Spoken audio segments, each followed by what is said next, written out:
Bueno, ahí entonces iniciamos esta nueva eh, conferencia dentro de nuestro programa anual de conferencias del Instituto de Ciencias Humanas, Sociales y Ambientales del CONICET Mendoza. En esta oportunidad le damos la bienvenida al doctor Emilio Krenzel. Emilio gentilmente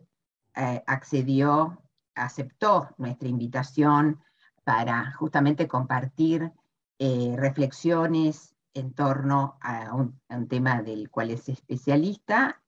La temática que va a desarrollar es la desaparición forzada de personas en la Argentina, lo que aún ignoramos, absolutamente un tema muy importante, valorado, puesto que nunca desapareció de la agenda desde los años 80, por supuesto. Y brevemente presentaré a Emilio, que es investigador principal del CONICET y profesor de la carrera de Sociología de la Facultad de Ciencias Sociales de la Universidad de Buenos Aires.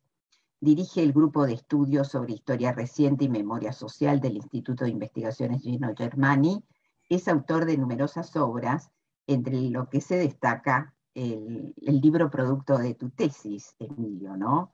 La historia política del nunca más, la memoria de los desaparecidos en la Argentina, editado por Siglo XXI, y que ha sido traducido al inglés, al francés, al italiano, al portugués, y que es una obra de referencia y muy atractivo también como está escrito, porque cuando yo lo leí, la verdad es que estaba...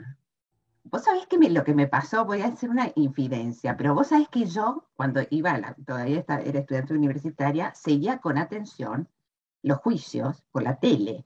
Y vos, justamente en una de las partes de tu, de tu libro, señalás esa expectativa en la ciudadanía y cómo diríamos, esa transmisión vigorizó y diríamos, nos comprometió a los ciudadanos de diferentes edades en un tema de agenda pública que tenía una enorme innovación, no solamente en la Argentina, sino en América Latina y no solamente en América Latina. Así que bueno, me sentí muy identificada con esa instancia. Bien, Emilio también es autor de otros libros, de los cuales solamente destaco trabajos sobre el tucumanazo, y también editó Los desaparecidos en la Argentina, Memorias, Representaciones e Ideas, entre 1983 y el 2008, editado por Biblos, y junto a Eugenia Allier, Las luchas por la memoria en América Latina, Historia reciente y violencia política, editado por la UNAM, la Universidad Nacional Autónoma de México. Pues bien, entonces Emilio, te vuelvo a agradecer que estés con nosotros y damos entonces comienzo a tu charla y después que al finalizar hacemos un intercambio de preguntas y comentarios por parte de quienes están participando de esta actividad. Muchas gracias. Bueno, muchas gracias, Beatriz, muchísimas gracias por la invitación a participar de este ciclo, a ti y al Instituto de Ciencias Humanas, Sociales y Ambientales. Es un gusto para mí poder compartir con ustedes esta exposición y también con el conjunto de prestigiosos colegas, prestigiosos y prestigiosas colegas que integran este ciclo a lo largo que se ha planteado el Instituto para desarrollar durante este año. Fue una investigadora, una politóloga norteamericana, Catherine Seeking, no un argentino, compatriota que podríamos reconocer por la vanidad, quien planteó que Argentina había dejado de ser, se había transformado de constituir un Estado paria a nivel internacional por las violaciones a los derechos humanos que había cometido durante la dictadura militar, se ha transformado en un Estado modelo, en un paradigma a nivel internacional, por la variedad de iniciativas que había tomado para la promoción y defensa de los derechos humanos. Específicamente, una de las figuras que más atención desde las políticas públicas recibió en materia de legados de la represión estatal fue la figura de los desaparecidos. En 1983, la Argentina, el Estado, creó la Comisión Nacional sobre la Desaparición de Personas, que investigó el destino de los desaparecidos, tramitó las responsabilidades penales mediante el juicio de las juntas militares y luego a través de los juicios abiertos tras la derogación de las leyes de impunidad, dictó leyes reparatorias para familiares de desaparecidos y sobrevivientes, y también para presos, inhabilitó a los perpetradores para ejercer cargos públicos, creó el Banco Nacional de Datos Genéticos para identificar a los menores apropiados por los represores, la Comisión Nacional por el Derecho a la Identidad para localizarlos. Estas iniciativas fueron impulsadas también por los organismos de derechos humanos y otros actores, como el equipo argentino de antropología forense, dedicado a identificar restos de desaparecidos. Finalmente, los estudios de historia reciente y memoria ampliaron el conocimiento académico sobre el pasado criminal en diálogo con la información producida en los juicios por violaciones a los derechos humanos, reanudados en 2005, y también con el activismo humanitario. Yo aquí, en esta tarde, voy a exponer lo que aún ignoramos sobre la desaparición forzada de personas, y voy a poner en evidencia que aquello que ignoramos supone aspectos sustantivos de este sistema, puesto que, bueno, frente a cualquier objeto de investigación podremos identificar vacancias, pero sin duda en este caso se trata de vacancias significativas. Bueno, veamos. Ignoramos la cifra de desaparecidos, una cuestión que es materia de controversias recurrentes. Luego de las diversas estimaciones elaboradas por los organismos de derechos humanos, las comunidades del exilio político, la CONADEP concentró y centralizó los registros sobrantes en el país y el exterior, incorporó nuevas denuncias, nuevos testimonios y registró 8.960 desaparecidos. Por supuesto, puntualizó que esta era una cifra abierta, producto de la falta de disposición de algunos familiares a entregar su testimonio, al terror que todavía imperaba en la transición entonces, en los primeros meses de la democracia política. Además, la investigación de la CONADEP fue limitada en el tiempo, 9 meses, y espacio. La recolección de denuncias no tuvo alcance nacional y centros urbanos de importancia no contaron con sus delegaciones, y tampoco la CONADEP alcanzó a relevar sustantivamente las áreas rurales. Desde entonces, desde 1984, el número de desaparecidos registrados se modificó por adición y por sustracción. La Subsecretaría de Derechos Humanos, que sucedió a la CONADEP, siguió recibiendo denuncias, pero estas se incrementaron especialmente al sancionarse la Ley 24.411, que estableció una reparación económica para familiares de desaparecidos, y mucho más al reiniciarse en 2005 los juicios penales por violación a los derechos humanos. Pero, sin embargo, en paralelo, se eliminaron 1.009 registros, 1.009 casos registrados por la CONADEP, que estaban duplicados debido a errores ortográficos, a la inclusión de mujeres con apellido de solteras y casadas, y a 544 casos de sobrevivientes que ellos o ellas o sus familias no comunicaron su liberación, es decir, de casos denunciados como de desaparición forzada de personas que luego fueron liberadas y que no concurrieron ante la CONADEP o la Subsecretaría de Derechos Humanos a decir que habían dejado de estar en condición de desaparecidos.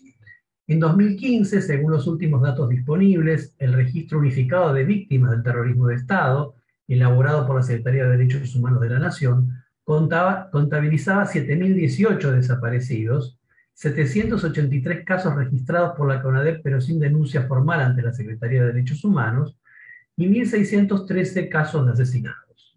Estas cifras eran similares a las consignadas en 2009, cuando el mismo registro unificado contabilizaba 7.140 desaparecidos, 1.336 asesinados, 2.793 sobrevivientes y 1.541 denuncias en evaluación. Podemos decir que indudablemente existen desaparecidos no denunciados. Todas las estadísticas oficiales de víctimas de cualquier tipo de delito presentan notorios subregistros, y las dificultades de precisar cifras se vuelven aún más complejas en los casos de violaciones masivas y sistemáticas de los derechos humanos.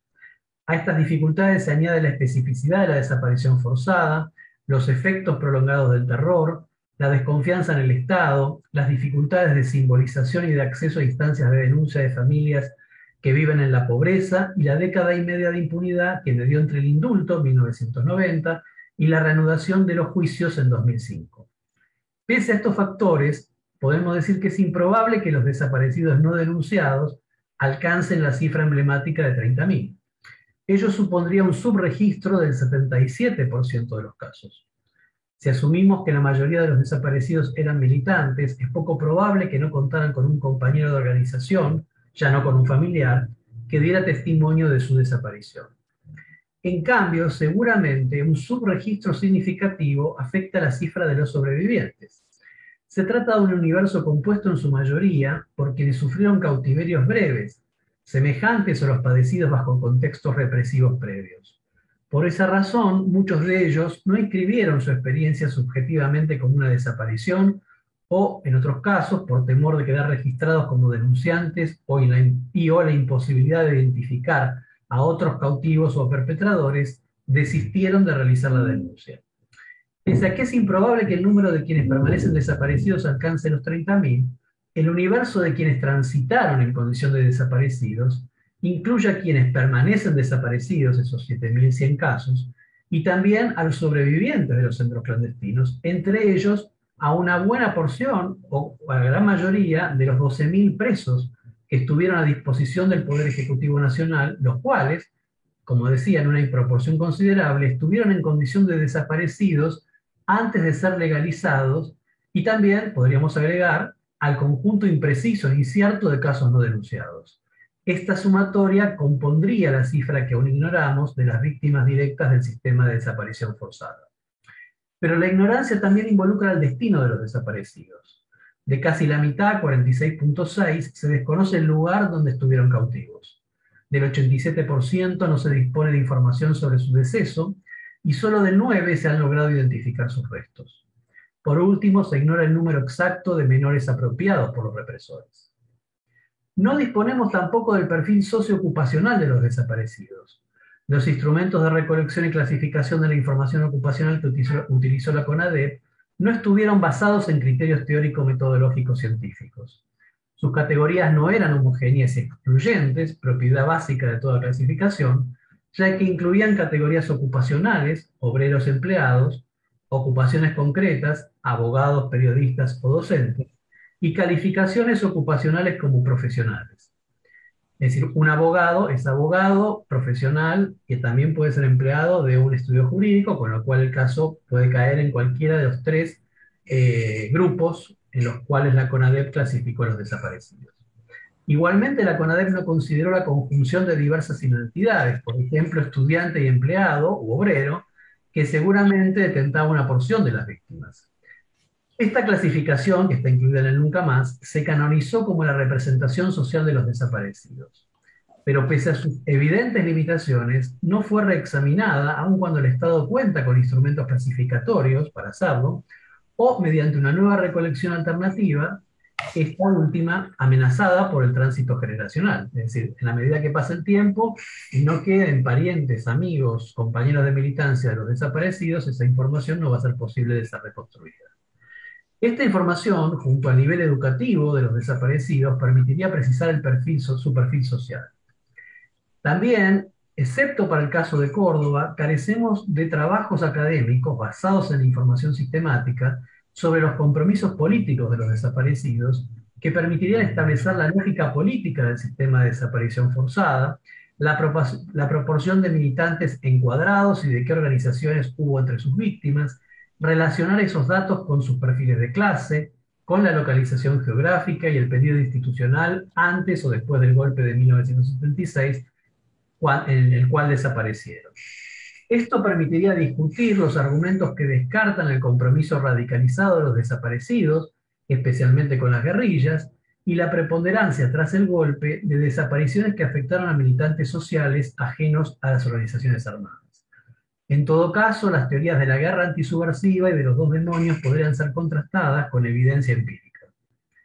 El importante porcentaje de sobrevivientes que, según cifras de 2009 no actualizadas, estuvieron en condición de desaparecidos, habíamos dicho 2.700 casos de un total de 10.000, sumando a los 7.100 desaparecidos que aún continúan en esa condición, es decir, el 28%, contrasta con las tasas de sobrevivientes del genocidio nazi, con el cual el sistema de desaparición es identificado frecuentemente y a mi juicio de manera acrítica. En el genocidio nazi no hubo un 27% de sobrevivientes.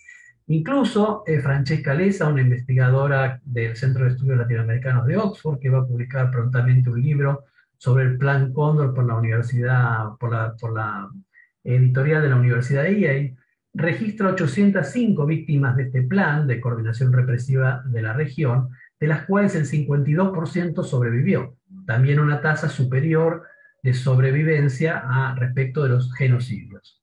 A diferencia de quienes continúan desaparecidos, respecto de los sobrevivientes no disponemos de una cifra provisoria, solamente esta que da el registro único del 2009, y tampoco su distribución por edad, sexo, perfil ocupacional, e ignoramos también, al igual que con los desaparecidos, sus filiaciones políticas.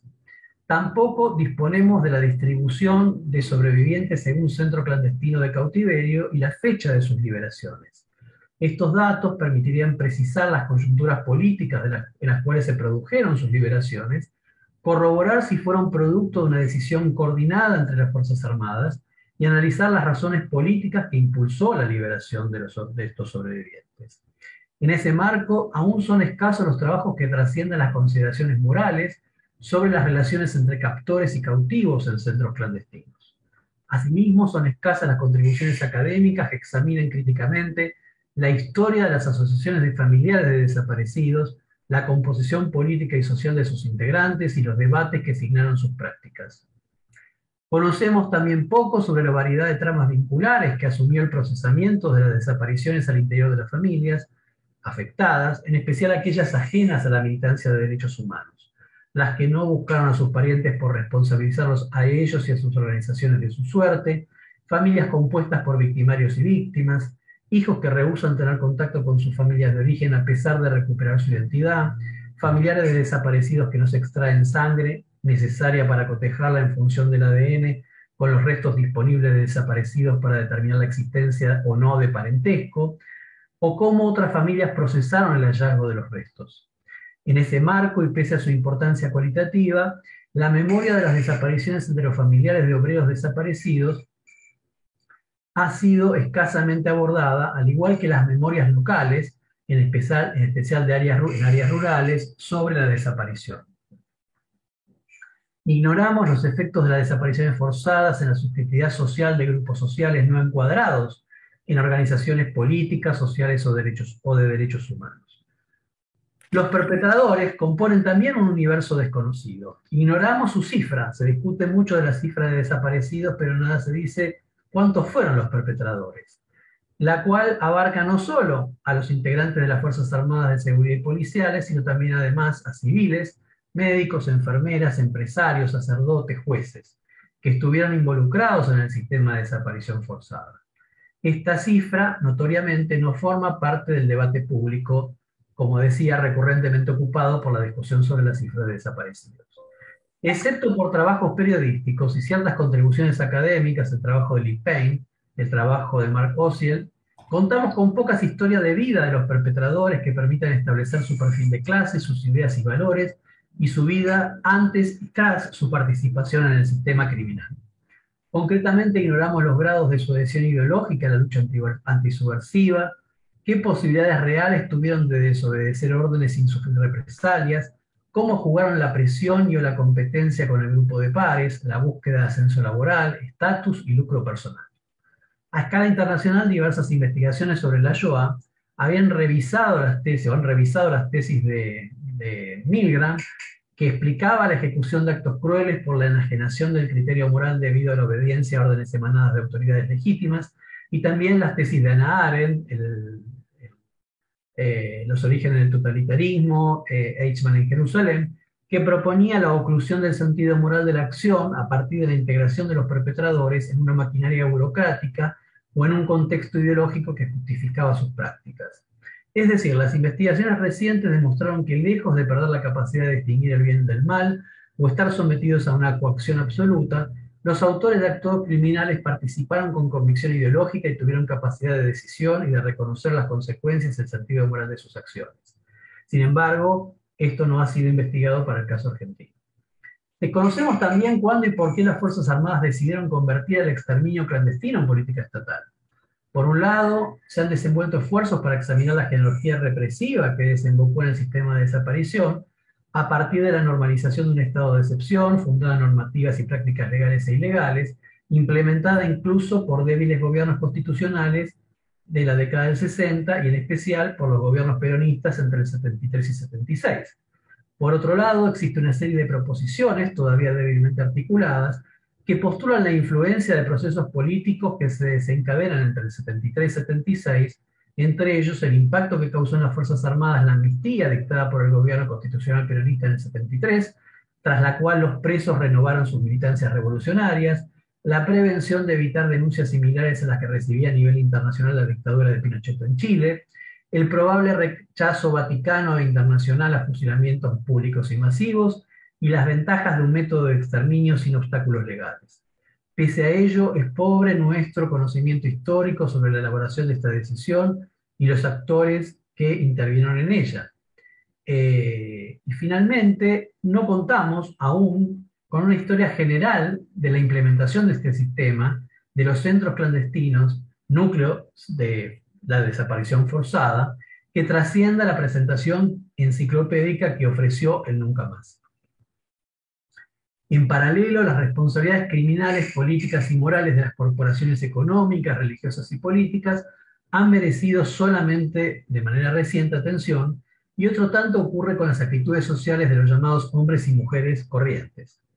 La indagación en profundidad de estos aspectos permitiría discutir dos perspectivas que considero que son igual de totalizadoras, pero y a la vez distantes de la realidad. La primera, la que propuso el informe Nunca Más, según la cual la sociedad ignoraba las desapariciones y era ajena al proceso de violencia, y otra, surgida al calor de la crisis de inicios de siglo, que propuso la complicidad de la sociedad y su pleno conocimiento de los crímenes. Ahora bien, después de pasar revista a todo aquello que considero ignoramos, la pregunta que se instala es ¿por qué ignoramos lo que ignoramos? Como señala Giorgio Agamben, las razones por las cuales no conocemos son tan o más importantes de las que explica nuestro conocimiento. No desconocemos un factor que explica la ignorancia sobre una serie de tópicos, el rechazo de los perpetradores a entregar información en su poder. Pero sin embargo, otros factores, considero, contribuyen al desconocimiento sobre algunos de estos temas y otros también de relevante vacancia, que son claves para la comprensión de este crimen. Propongo como primera razón la presencia de legados dictatoriales en las voces de sus víctimas y denunciantes, los cuales continúan delimitando aquello que es decible sobre el pasado de violencia. En función de la legitimidad que tiene la voz de los denunciantes en la esfera pública, esos legados inciden en la configuración de sentido que prima sobre el pasado. Determinados prismas ideológicos instalados por la dictadura, los discursos que enarboló el movimiento de derechos humanos en las batallas, denunciando sus crímenes, operan como obstáculos para dar cuenta de aspectos claves que desconocemos sobre las desapariciones forzadas. Por un lado, la negación, relativización o justificación dictatorial de la existencia de desaparecidos coexistió con una especie de guerra de cifras entre la dictadura y sus denunciantes. Mientras los denunciantes presentaban listas de asesinados, presos políticos, desaparecidos y exiliados para denunciar la masividad de las violaciones a los derechos humanos, la dictadura elaboraba listas de muertos y heridos causados por el terrorismo para justificar la lucha antisubversiva. En ese marco, el movimiento de derechos humanos canonizó la cifra de 30.000 desaparecidos para mostrar la envergadura del exterminio, calificado por algunos denunciantes tempranamente como genocidio. Mientras, los defensores de la represión, cuando la negación de la existencia de desaparecidos se volvió imposible, relativizaron el número de víctimas y cuestionaron la cifra emblemática. La cifra canónica, icónica, elaborada por el movimiento de derechos humanos, puede reflejar la suma de las personas que continúan en condición de desaparecidas, las que, sumadas a las que transitaron el sistema de desaparición forzada muchas veces por periodos breves y sobrevivieron, una porción importante de los presos políticos que previamente estuvieron desaparecidos, y otra cifra correspondiente al subregistro estatal de casos habitual en cualquier delito en Argentina, como decíamos antes. Sin embargo, la legitimidad de la voz del movimiento de derechos humanos logró instalar esta cifra en el sentido común pese a la existencia de cifras elaboradas oficialmente, tanto por la CONADEP como por el Registro Unificado de Víctimas del Terrorismo de Estado, que dan cuenta de la cantidad de personas que permanecen en la condición de desaparecidos. El otro plano en el que se revelan los legados de la dictadura y la prolongación del modo en que sus denunciantes la confrontaron lo constituye la identidad con la cual se presentan los desaparecidos. Mientras la dictadura negó su condición de sujetos de derecho en función de su culpabilidad derivada de su condición subversiva, el movimiento de derechos humanos, en consonancia con la cultura transnacional de los derechos humanos, afirmó su condición de sujetos de derecho en su inocencia, por su ajenidad a la militancia política, en especial a las organizaciones de guerrilla. Ello se tradujo en la presentación de los desaparecidos en función de sus edades, género, ocupaciones, nacionalidades y en la omisión paralela de sus militancias. Esta política de la memoria, que olvidaba la memoria de la política, permeó el discurso de denuncia durante la dictadura. Fue reproducida en instancias estatales, como el informe Nunca Más de la CONADEP y el juicio de las juntas, y modeló la forma de presentar a los desaparecidos en marchas, actos, monumentos y otros registros públicos. Diversos archivos públicos, como el Registro Unificado de Víctimas del Terrorismo de Estado, el Monumento a las Víctimas del Terrorismo de Estado, el Archivo Nacional de la Memoria, cuentan con información parcial sobre sus militancias.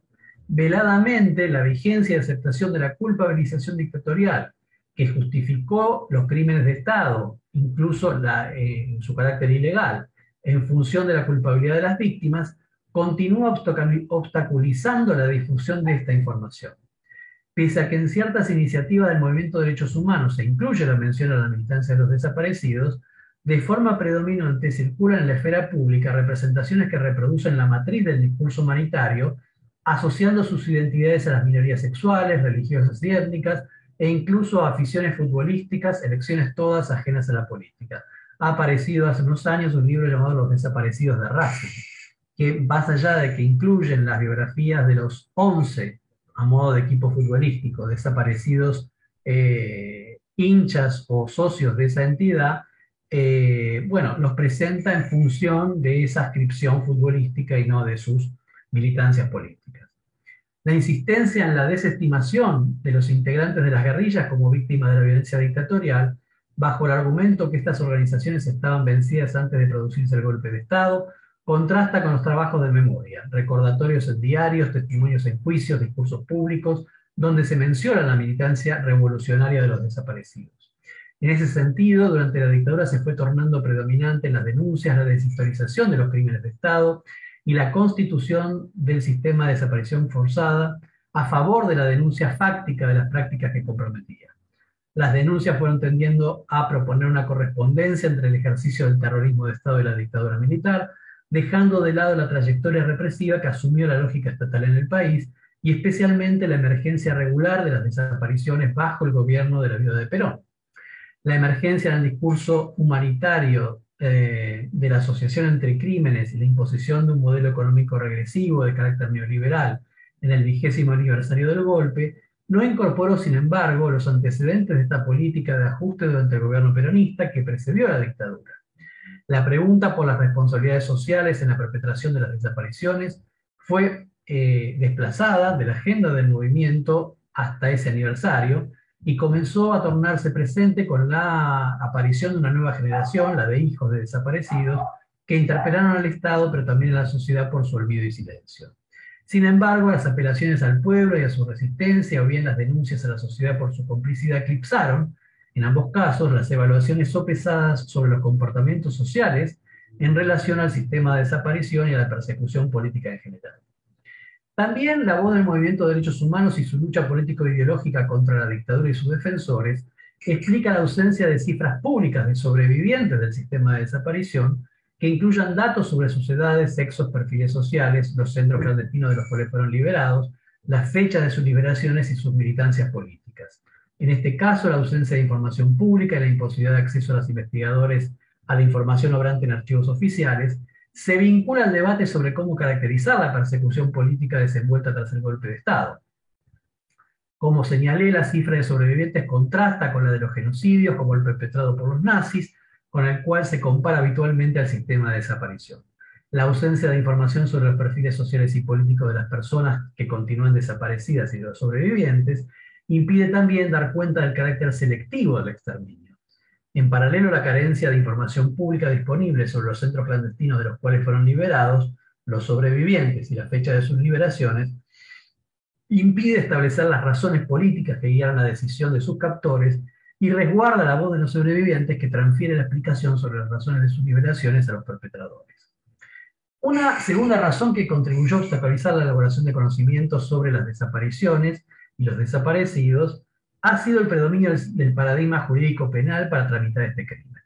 Este procesamiento de las violaciones a los derechos humanos alcanzó ese estatus desde el decreto que ordenó el juicio a las juntas militares. Como diría Foucault, o como dijo Foucault, sabemos que el sistema jurídico conforma un marco de producción de verdad específico, y Geertz afirma que significa una manera de representar e imaginar, simbolizar lo real. El poder saber que condensa la verdad jurídica trasciende los estrados judiciales e interviene modelando las ideas y representaciones sobre víctimas, perpetradores y las sociedades donde se cometieron los crímenes. El sistema jurídico penal tiene por objeto determinar la verdad material de los hechos, comprobar si existió o no delito, identificar a víctimas y perpetradores y castigar a estos últimos. Como se señaló, los juicios penales permitieron elaborar conocimiento sobre el sistema de desaparición, su estructura, dinámicas y prácticas, tornaron sujeto de derecho a las víctimas y castigaron a una porción de perpetradores. Pero no incluye la verdad jurídica como foco de su interés y de debate judicial, establecer el número de desaparecidos, el perfil social, las razones que guiaron a los perpetradores, ni reconstruir la cifra de perpetradores ni de desaparecidos, ni reconstruir los compromisos políticos o el perfil social de los desaparecidos y los sobrevivientes.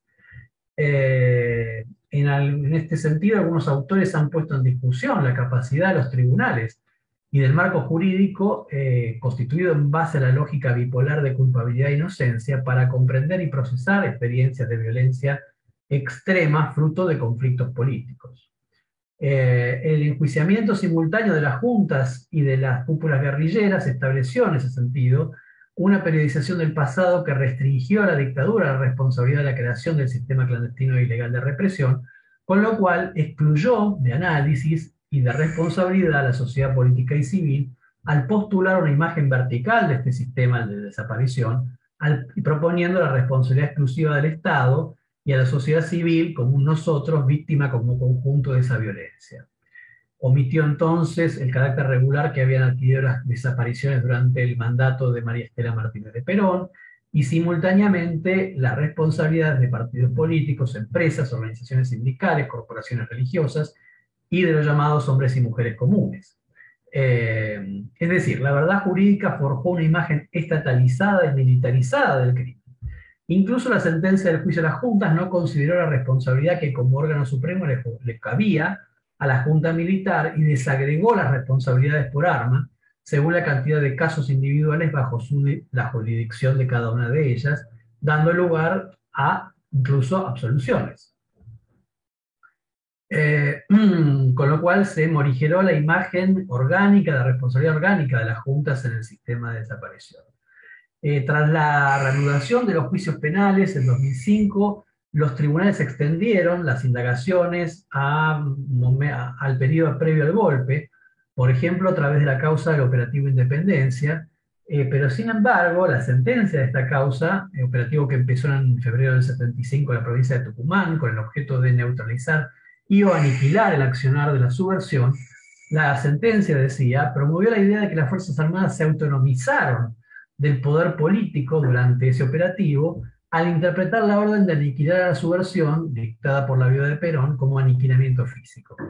De ese modo, la sentencia desestimó la responsabilidad del gobierno constitucional peronista en la represión clandestina. Los nuevos juicios juzgaron en muy pocos casos las responsabilidades de sacerdotes, médicos, empresarios y jueces, y en ninguna ocasión dirigentes políticos.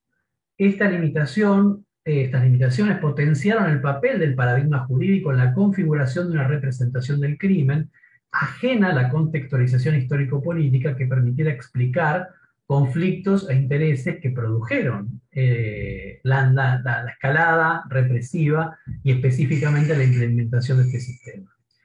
En el plano de las responsabilidades penales, la primacía del paradigma jurídico se verificó también en los debates sobre los alcances del castigo penal.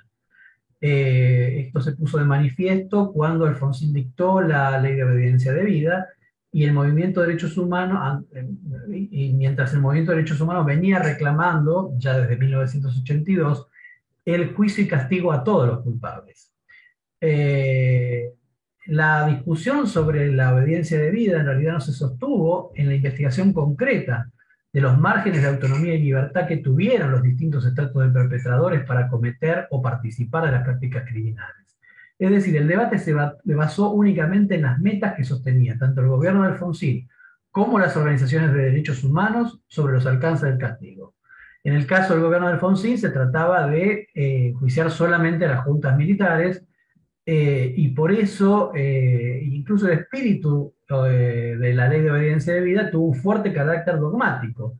La ley de obediencia debida, que elevó al Congreso el presidente, propuso la exculpación de los subalternos en función de esa obediencia debida a las órdenes superiores, entre comillas, sin admitir prueba en contrario. Es decir, de parte del movimiento de derechos humanos tampoco se ofrecía evidencia de que los perpetradores podían haber desobedecido órdenes, sino que la idea de que esa ley consagraba la impunidad, lo cual era cierto, se sostenía en la máxima de que debían ser juzgados y castigados todos los culpables.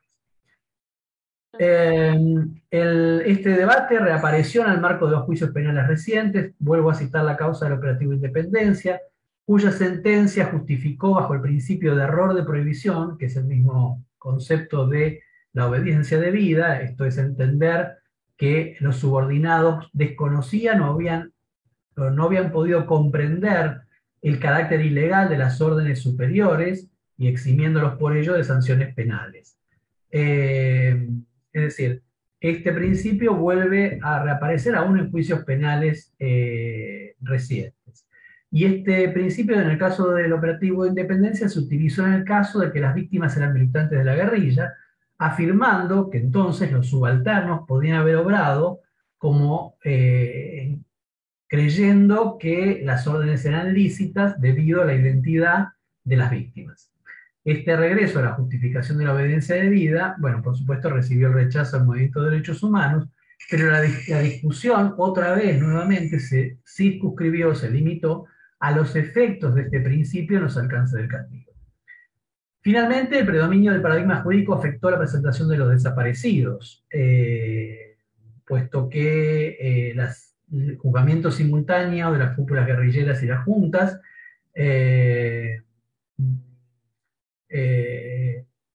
limitó la presentación de los compromisos militantes, tanto ante la CONADEP como ante el juicio de las juntas, por parte de los sobrevivientes, que evitaron mencionar sus compromisos políticos por miedo a ser perseguidos judicialmente en función del decreto de Alfonsín.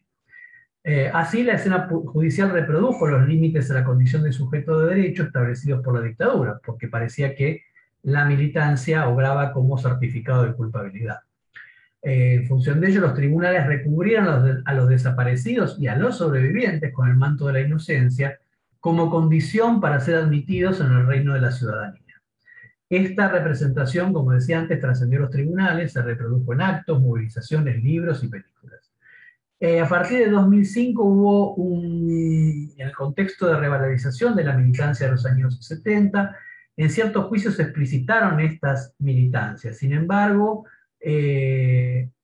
cobró en estos juicios una nueva calificación de los crímenes, la de genocidio, que fue sostenida bajo la idea de que fue victimizado en la Argentina un grupo nacional, un colectivo que es contemplado en la legislación internacional de genocidio. Sin embargo, el Grupo Nacional Argentino no difiere del conjunto del pueblo argentino, y es una calificación, una categoría, que en realidad vuelve a encubrir la identidad política de los desaparecidos a favor de una identidad que inexistente para el conjunto de las víctimas, como identidad diferenciada del Grupo Nacional Argentino. Eran todos argentinos, tanto perpetradores como víctimas. El tercer factor que considero explica la existencia de vacancias en este tema está dado por la intervención del campo académico. Bueno, como sabemos, la dictadura devastó las carreras humanísticas, muchísimos profesores, estudiantes fueron víctimas de cárcel, asesinatos, desapariciones, exilios y cesantías. y en ese marco se sucedió una transformación ideológica del campo académico. En el caso de la sociología, este desplazamiento se tradujo en el abandono de la agenda de investigación de los años 60 y 70, centrada en los análisis de contradicciones de la sociedad capitalista y en el debate sobre las vías de transformación del orden social y las relaciones de poder. Estos tópicos fueron desplazados por otros vinculados a las nuevas ideas y valores políticos, centrados en discutir los problemas relativos a la transición de la dictadura a la democracia, la consolidación de la democracia mediante la desarticulación de la cultura autoritaria y corporativa, que en ese momento se entendía había legitimado el recurso a la fuerza, el desprecio de la ley y la alteridad en la historia política e institucional. En ese marco, las modalidades represivas de la dictadura, como la desaparición forzada, la trama de relaciones y actores que intervinieron en ese proceso, fueron subsumidos de manera indiferenciada como parte del pasado de violencia y autoritarismo que se procuraba dejar atrás, sin merecer por ello una atención especial como objeto de investigación. En paralelo, en el campo de la producción histórica fueron escasas las investigaciones sobre las modalidades represivas de la dictadura, solamente abordadas a mediados de los años 90 de forma genérica en algunos ensayos. Eso fue resultado de un proceso de profesionalización en el cual primó, bueno, una mirada tradicional sobre los límites de la investigación histórica, que prescribían escindir la historia de la política y evitar trascender límites temporales que se consideraban necesarios para conservar una distancia óptima, objetiva, con respecto al pasado, al pasado objeto de estudio. Sin embargo, bueno, desde fines de la década del 90 este panorama se fue modificando con la emergencia paulatina de los estudios de historia reciente y memoria social. Sin embargo, han sido escasas las investigaciones académicas sobre los temas que señalé como vacancia. Quizás ello se deba a que metodológicamente, con el afán de recuperar experiencias y vivencias de la generación militante y de los afectados por la represión, las investigaciones sobre memoria privilegiaron la reconstrucción testimonial, que permitió recomponer entramados subjetivos de participación política y comprender red de relaciones y confrontaciones involucradas. Sin embargo, esta prevalencia tuvo por efectos una entronización de las fuentes orales, una sacralización del testimonio, cuya importancia en la denuncia y en la reconstrucción de las violaciones a los derechos humanos había sido decisiva ya durante la dictadura, luego con la CONADEP y el Nunca Más, los juicios y en la constitución de sitios de memoria. Ello derivó en una mirada reduccionista similar a la perspectiva positivista que invistió con este estatus a las fuentes documentales. Los grandes interrogantes, las explicaciones generales, las reconstrucciones histórico-sociales fueron postergadas por la reconstrucción subjetiva y memorial. Veo que ya estoy llegándome o pasándome del tiempo.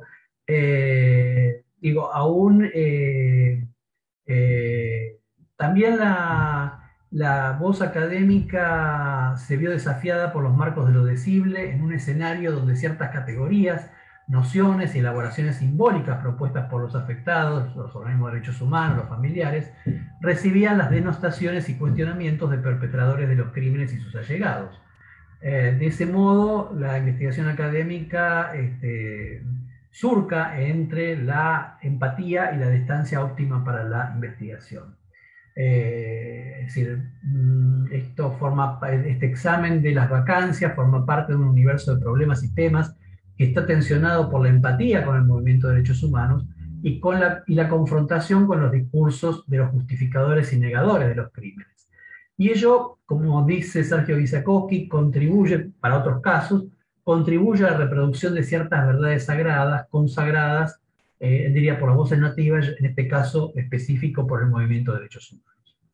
Bueno, para cerrar, como puse en evidencia, aún ignoramos dimensiones relevantes, centrales, claves sobre el sistema de desaparición forzada, sus víctimas, perpetradores, y las relaciones que diversos grupos y sectores de la sociedad civil y política mantuvieron con este sistema.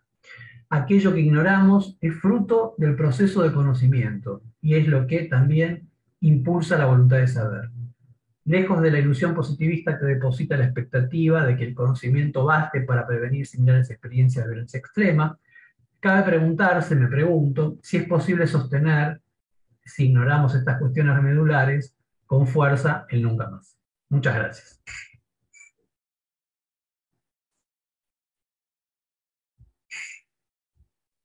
Bueno, muchísimas gracias, Emilio, la verdad, eh, muy, muy movilizante la agenda de lo que no sabemos y absolutamente, diríamos, coincidente el título que propusiste para tu charla en torno a este, digamos, conjunto de problemas, temas que hacen pie en la documentación, ¿no? Digamos, el tema de cuáles son las herramientas eh, que de alguna manera tenemos que poner en juego para conocer mejor esa experiencia histórica. Así que bueno, mil gracias. Abrimos entonces a preguntas, a comentarios por parte de nuestros compañeros, amigos, colegas del INSIUSA y por fuera de él. Si quieren usar la manito para hacer las preguntas, se ven mejor desde la pantalla, dado que no somos muchos. ¿Mm?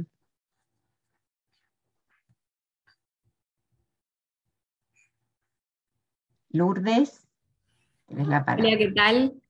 Eh, bueno, yo soy estudiante de la carrera de comunicación social y nada, respecto a lo que decía Emilio de esta falta de esta vacancia que hay o falta de importancia, yo estoy haciendo una tesis, estoy empezando en una tesis de grado sobre una causa judicial que se realizó en Goya en el 2011, en Goya Corrientes, y a mí, por ejemplo, cuando empecé la investigación, lo que me llamó la atención es que cuando fui al archivo periodístico para poder ver cómo se transmitió ese juicio en Goya, me llamó mucho la atención la poca importancia que se le daba.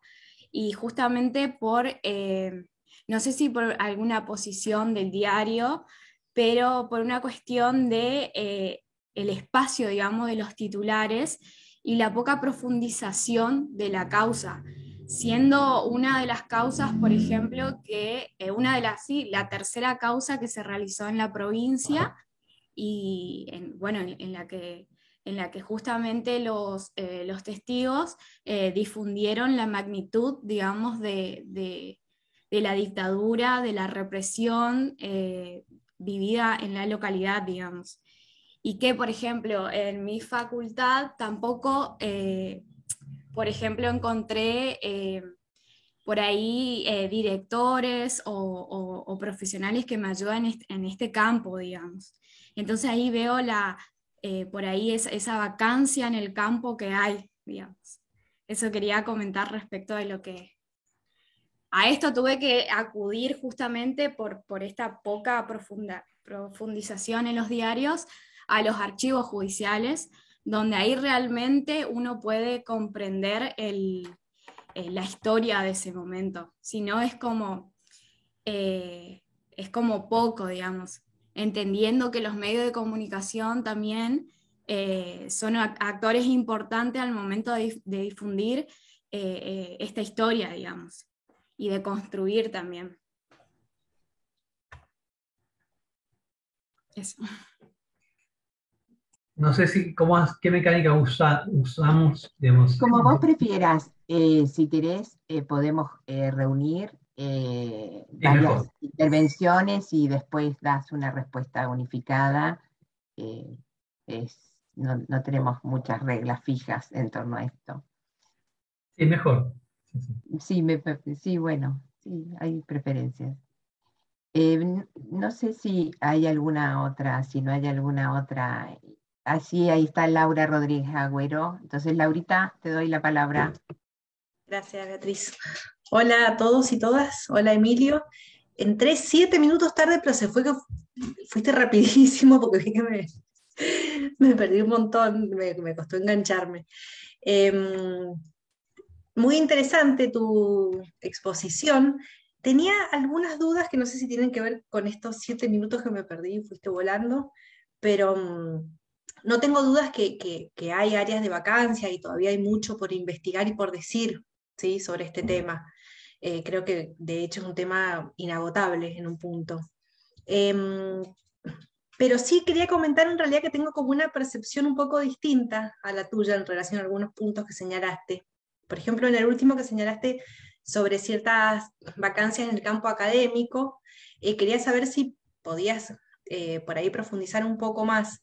Yo la impresión que tengo, y algo que venimos charlando con mucha gente desde hace muchos años, por ejemplo, en la red de estudios sobre la represión, donde estamos casi todos los que nos dedicamos a estos temas, algunos hablan inclusive de una saturación de producciones, siempre muy centralizada en Buenos Aires, Córdoba, Santa Fe, y por suerte desde hace unos años en distintos lugares del interior del país. Pero hay una enormidad de papers, libros, documentales, proyectos que dan cuenta de infinitas aristas de la represión, algunas más novedosas, como por ejemplo, se me ocurre por nombrar una, la que tiene que ver y que me involucra con el carácter de género de la represión, ahora con el tema de las diversidades, siempre están apareciendo temas nuevos, pero realmente es impresionante la cantidad de producciones que hay sobre distintos temas. Entiendo que vos cuando hablas de esa vacancia no te referís a esta cantidad de producciones, sino específicamente a qué, dónde estaría esa vacancia en el campo académico, porque investigaciones sobre perpetradores, sobre víctimas, sobre militancia, responsabilidad empresarial, participación de la iglesia, etcétera, etcétera, es impresionante la cantidad de trabajos que hay. Después otra cosa que vos decías en relación al último punto, al académico, es que hablabas por ahí como de que se le ha prestado demasiada atención al testimonio, ¿no? Creo que en un punto puede ser así, pero también hay una cantidad gigante de, por ejemplo, tesis doctorales, se me vienen a la cabeza, basadas en un montón de archivos que se han abierto en los últimos años. El archivo de la DIPMA, nada más, yo no sé cuántas tesis hay, pero debe haber, bueno, no me animo a decir un número, pero es impresionante la cantidad de tesis que se han hecho con el archivo de la DIPMA y que se siguen haciendo, y con otros archivos de inteligencia y con archivos que se han abierto de las Fuerzas Armadas, de documentación que apareció en centros clandestinos. Es como, a mí siempre, nunca me deja de llamar la atención la producción constante de temas. Entonces te quería preguntar eso sobre la vacancia en el área académica. Y después en la parte del marco jurídico, entiendo que señalas la vacancia de que no se ha indagado suficientemente los crímenes cometidos durante el gobierno de Isabel Perón, pero creo que se ha avanzado bastante. De hecho, acaba de terminar el juicio de la AAA en Bahía Blanca con condenas históricas. Ahora empiezan nuevos juicios por responsabilidad empresarial. Entiendo que del 2005 para atrás sí esas ausencias eran muy grandes, pero en todos los juicios de lesa humanidad del país, yo los sigo particularmente porque me dedico, acá me llamo Laura Juicios Mendoza, porque cubrimos los juicios de Mendoza, pero estamos en constante red con todos los juicios, y se está juzgando muchísimas causas que se produjeron durante el gobierno de Isabel Perón. Entonces te quería preguntar si no te parece que ha habido como un salto grande en estos últimos pocos años. Bueno, contesto y después. Bueno, sobre la primera pregunta, bueno, hay otra cuestión que yo no mencioné, o que mencioné, que tiene que ver con las dinámicas locales, ¿no?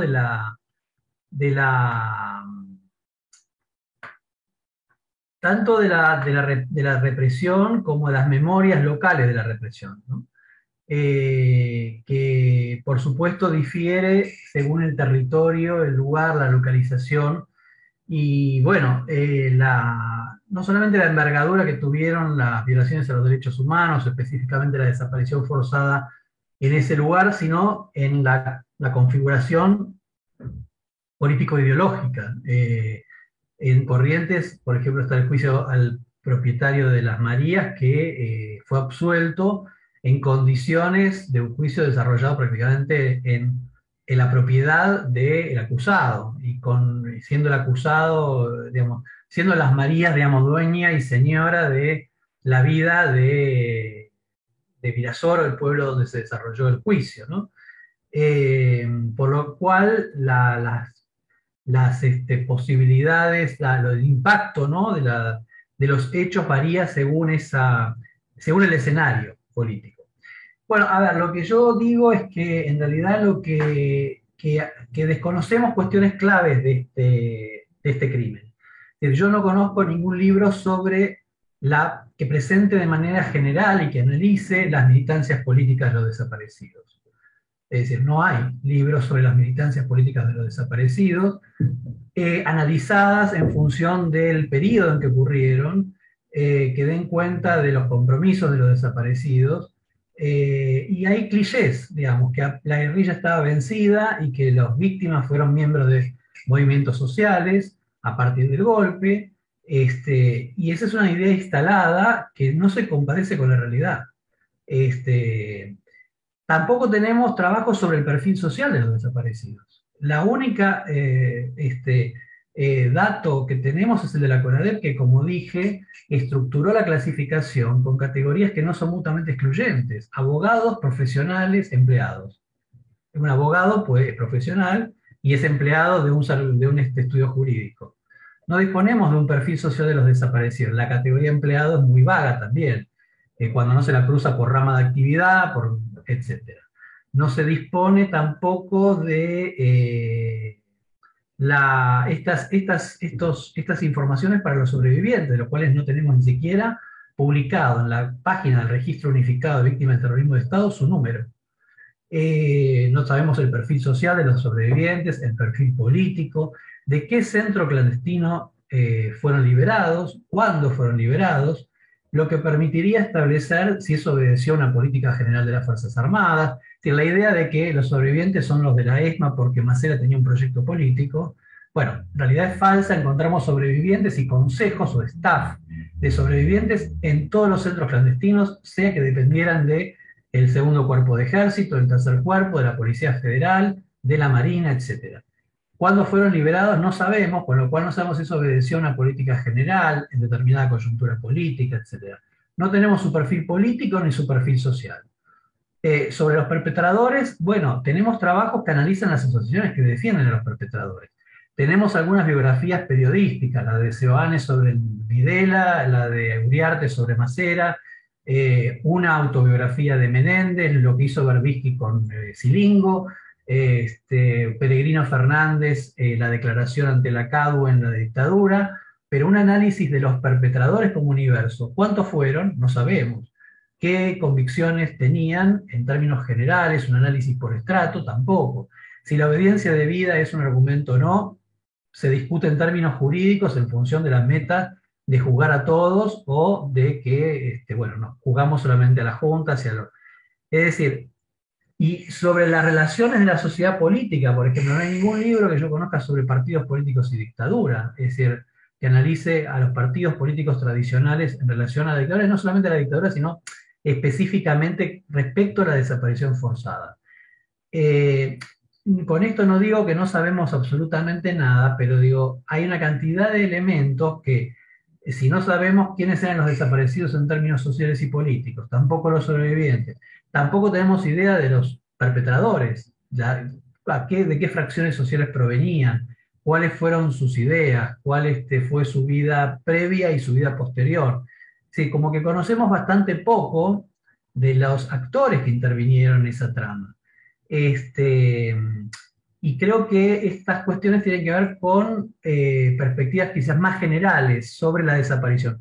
Yo con esto no estoy diciendo que no haya abundantes trabajos sobre la represión, que haya trabajos sobre presos, sobre exilio, es decir, el crecimiento del campo, de la historia reciente y la memoria es indudable desde 20 años para atrás, de 20 años para acá, la legitimación que tiene el campo y la cantidad de tesis, etc.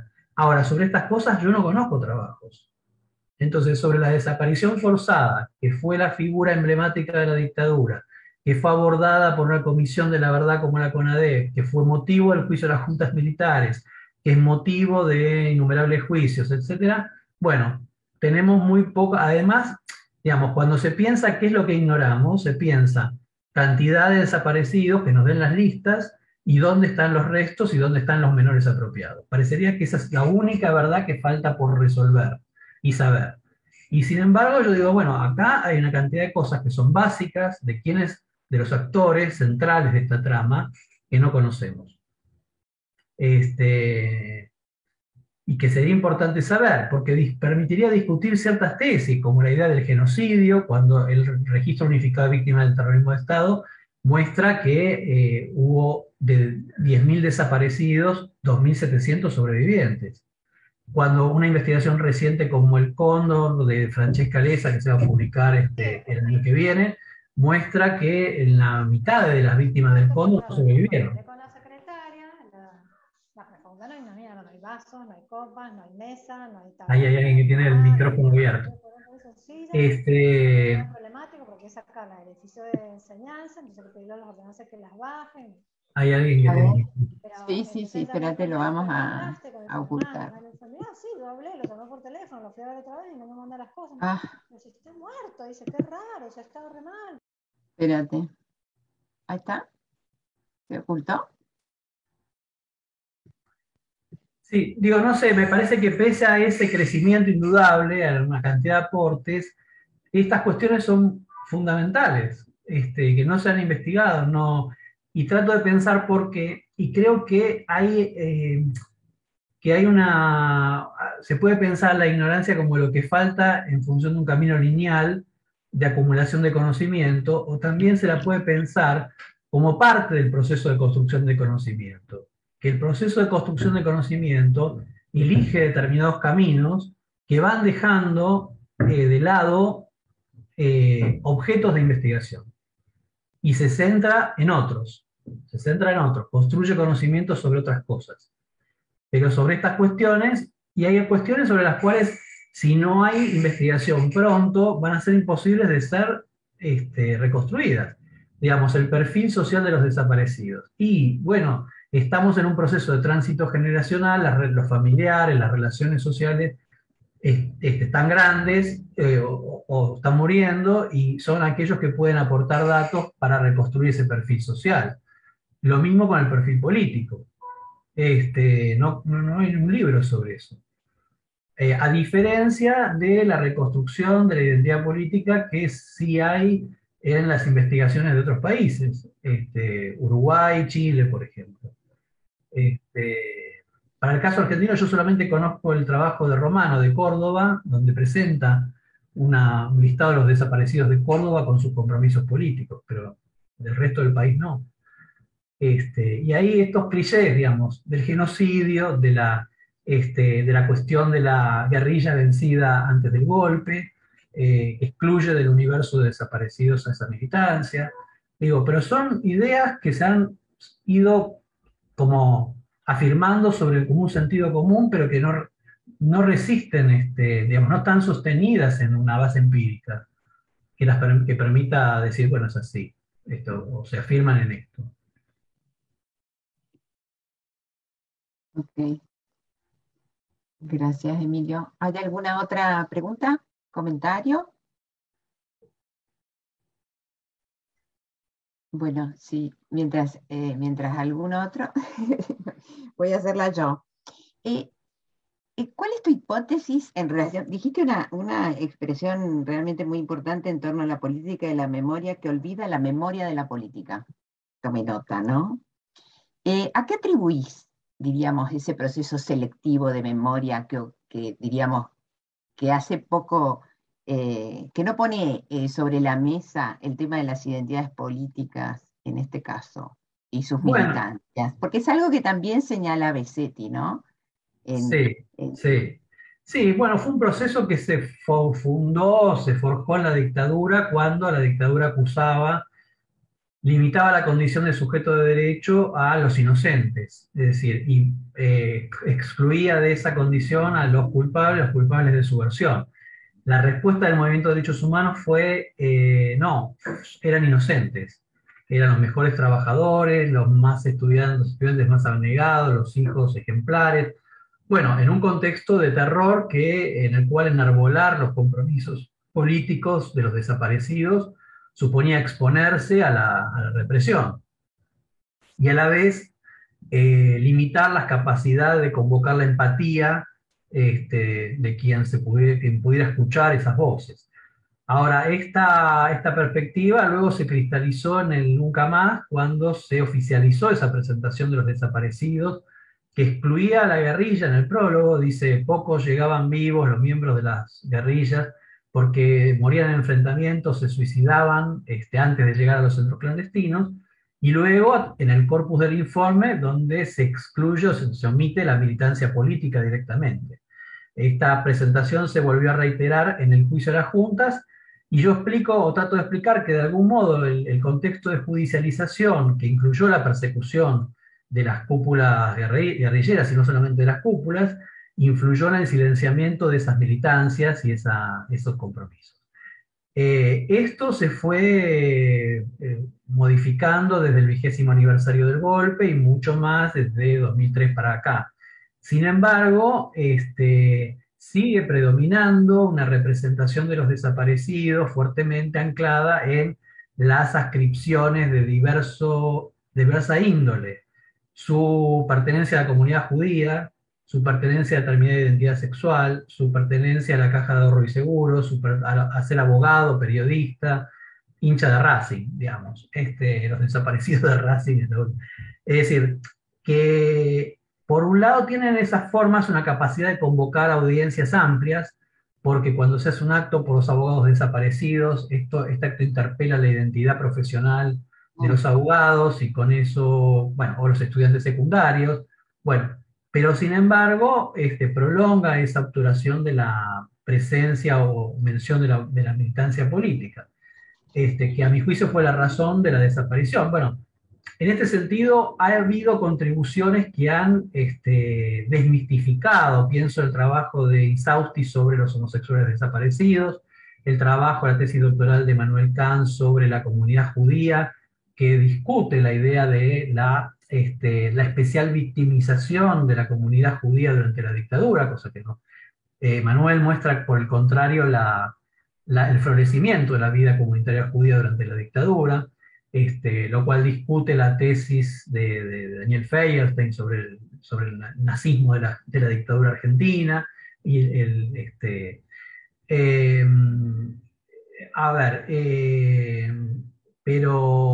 pero digo, más allá de esas contribuciones, bueno, hay una forma de ejercicio de una política de la memoria predominante que pone de relieve otros atributos, no los atributos de la militancia. Y digo, bueno, pensar los compromisos políticos de los desaparecidos permitiría comprender o poner en discusión, por ejemplo, esa afirmación de la guerrilla estaba profundamente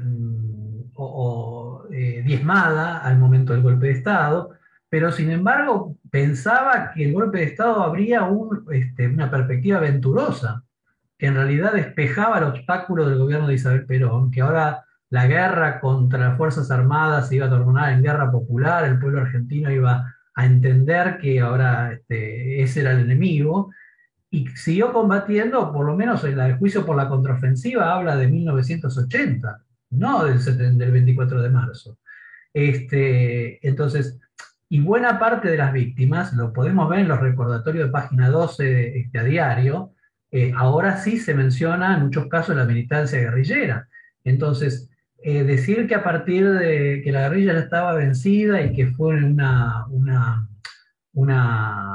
excusa, o que los desaparecidos fueron todos militantes sociales que se oponían a la dictadura, digamos, creo que ahora, por supuesto que ahí interviene la teoría de los dos demonios. Entonces, usted está diciendo que la guerrilla existía y que en realidad bien merecido lo tenía, y que las Fuerzas Armadas en realidad enfrentaban. No, yo lo que estoy diciendo es que dentro del universo de los desaparecidos, de las víctimas, existieron militantes de la guerrilla que habría que saber, poder estimar qué proporción de esos militantes lo fueron. ¿Para qué? Y bueno, para tratar de entender que un poco más la lógica política del exterminio, que fue un exterminio selectivo. Digamos, nuevamente, decir que hay 2.700 sobrevivientes de 10.000, más todos los presos que sobrevivieron, que muchos de ellos también estuvieron en condición de desaparecidos, bueno, nos habla de un exterminio mucho más selectivo de la idea del genocidio que está instalada todo el tiempo, o de una represión que sí fue amplia, porque estamos hablando de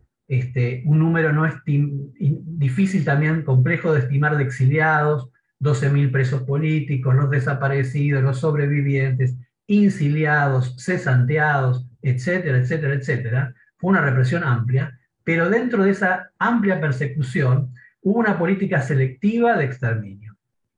No mataron a todos de manera indiscriminada, sino que fue muy focalizada.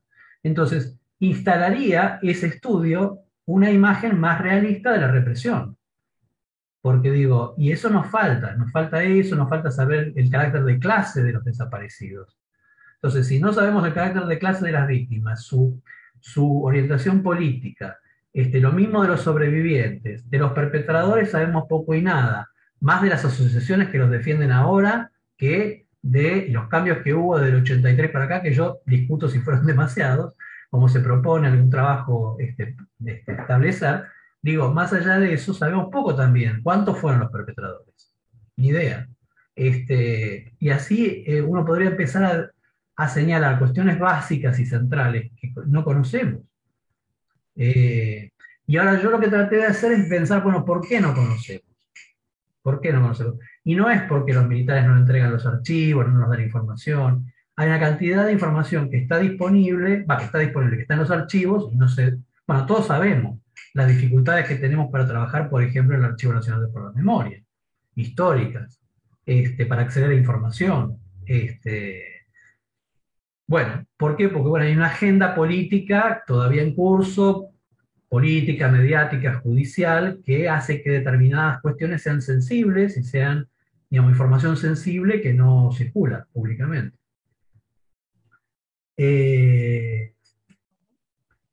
Bueno, eso, digamos, es complejo, digamos. Yo, digamos, no digo esto, digamos, con el dedito levantado, sino que soy parte del campo y soy parte de los que tampoco han investigado estas cuestiones. Digamos, no es que me excluyo y digo, pero bueno, trato de pensar como parte del campo qué es lo que no sabemos en términos colectivos y tratar de pensar por qué no investigamos eso.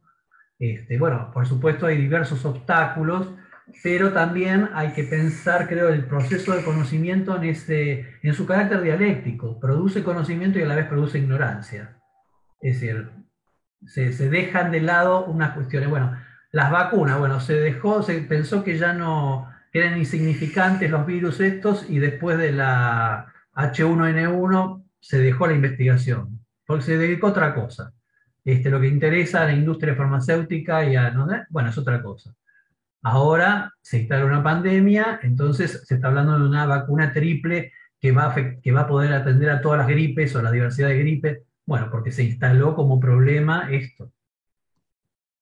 Y seguramente, estoy seguro, que no he estudiado, pero seguramente la plata que se destina a la investigación del SIDA debe haber bajado muchísimo a nivel mundial. No debe ser un problema de primer orden resolver lo del SIDA, en cambio lo del COVID sí. Okay.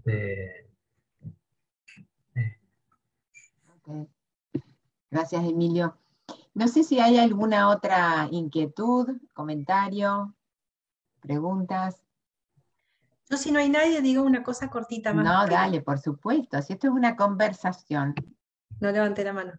No, en relación a lo que decís, Emilio, en realidad mi impresión es que es cierto que quizás dentro del campo académico siempre son tan microscópicas las investigaciones que hacemos que no hay un trabajo de sistematización general de todo esto que vos de alguna manera estás reclamando. Y la impresión que yo tengo es que eso sí se ha hecho y sí se está haciendo desde los centros clandestinos que hoy son espacios de memoria y desde organizaciones vinculadas a los organismos de derechos humanos.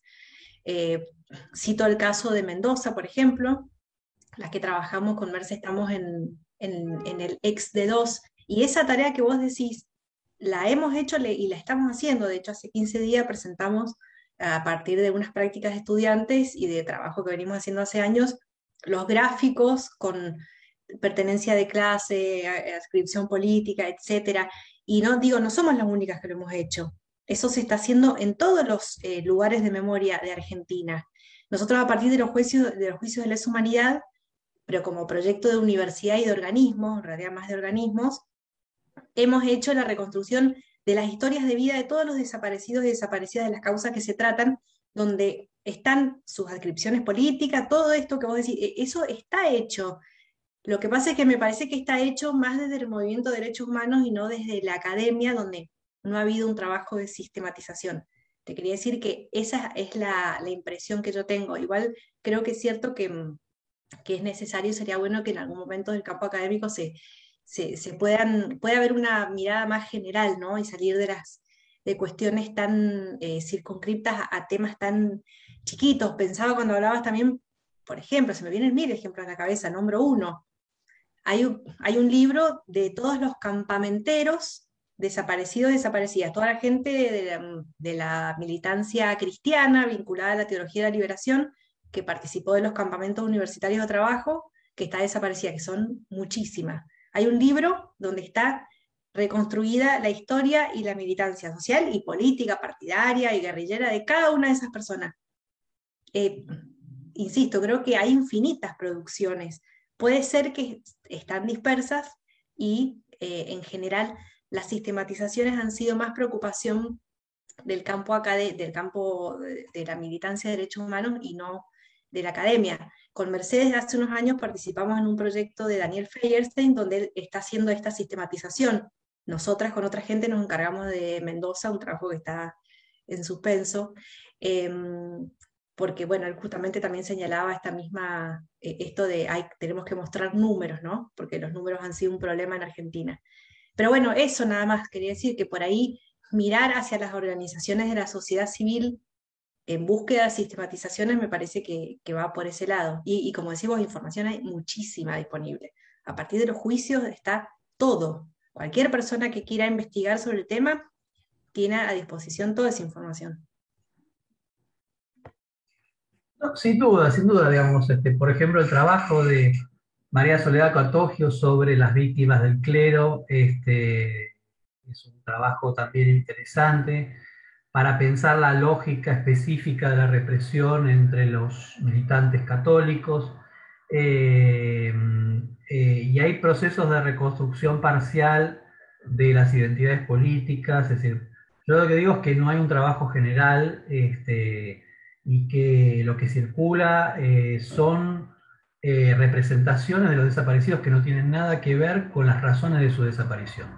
Ni eran un grupo nacional, como propone Feierstein, ni eran judíos detenidos desaparecidos, porque la mayoría no participaba de ninguna, no se reconocían como judíos, sino que eran militantes políticos, radicalizados, y lo fueron por eso y no por su condición judía.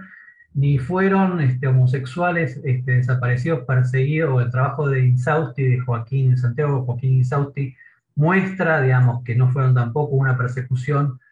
La dictadura fue, digamos, el gobierno de Isabel fue mucho más represivo con los homosexuales que lo que fue la dictadura, y que los desaparecidos homosexuales lo fueron por su condición de militantes y no por su homosexualidad. Y bueno, y así, digamos, como que hay trabajos que han discutido estos sentidos comunes, pero este sentido común todavía es muy fuerte, el que propone como razones de la persecución cuestiones totalmente ajenas a las claves políticas. Y eso se refleja también en los juicios, en algunos juicios, y en algunos otros donde es ineludible la cuestión de la militancia política o el escenario, el tiempo histórico en el que se sucedieron los hechos, como el Operativo Independencia. Bueno, en realidad las militancias políticas a veces se usan, o las sentencias las utilizan para justificar la obediencia debida y exculpar a algunos subalternos. Como digo, bueno, a ver, ¿hay un proceso de politización de la identidad de los desaparecidos? Sí. ¿Hay un proceso de interrogación de responsabilidades más allá de las Fuerzas Armadas? Relativamente sí, a través de algunos juicios a las empresas, algún miembro de la iglesia, von Bernich, se me ocurre ahora, no sé si hay alguno más, alguna médico, enfermera, civiles, políticos ninguno. Digamos, hay una ampliación de las responsabilidades, sí. Hay una enunciación de identidades más allá de la, entre comillas, inocencia, en los estrados judiciales también, pero digo, uno diría, bueno, nos falta, es decir, que alguien podría decir, mire, en Alemania, después del 45 hasta la generación del 68, es decir, 20 años, 25 años, no emergió la pregunta por las responsabilidades sociales, y hasta los finales de los 80, principios de los 90, la imagen de la maquinaria burocrática del exterminio fue la dominante y no se puso en discusión las responsabilidades sociales. O muy limitadamente a través de algunos juicios, como los juicios a los médicos de Auschwitz o a las empresas que usaron mano de obra esclava. Pero digo, como que hay también un proceso, en todos los casos, en este tipo de casos hay una demora generacional a veces en el abordaje de algunos temas. Y seguramente eso, en el caso argentino, no es la excepción. Pero creo que también vale la pena pensar qué se privilegió como proceso de construcción de conocimiento y qué fue lo que se fue postergando simultáneamente a que se elegía ese camino. Quizás estemos en un estadio que sea el que vos reflejás en el sentido de la construcción parcial de información, de un momento de recolección que puede dar lugar a luz de acá a unos años, a explicaciones y a trabajos más generales. Puede ser, ojalá.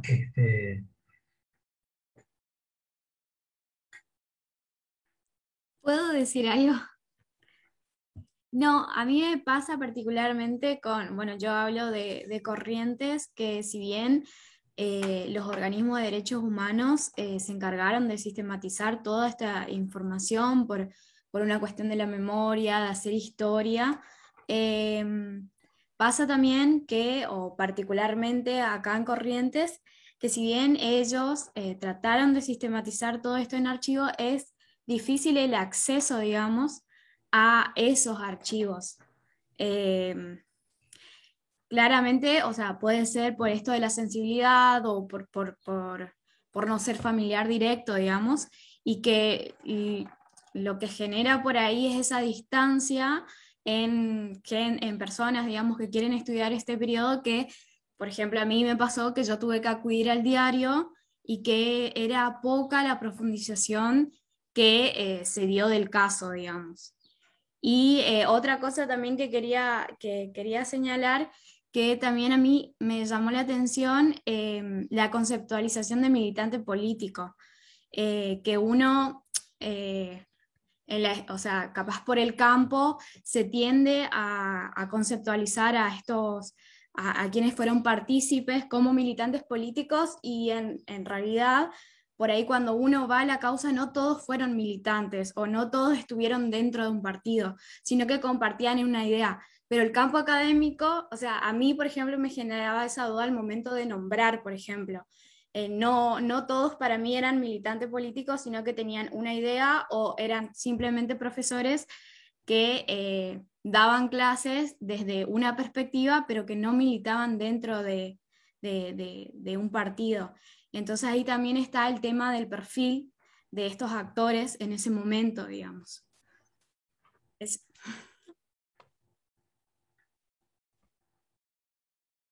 sé si hay alguna otra intervención.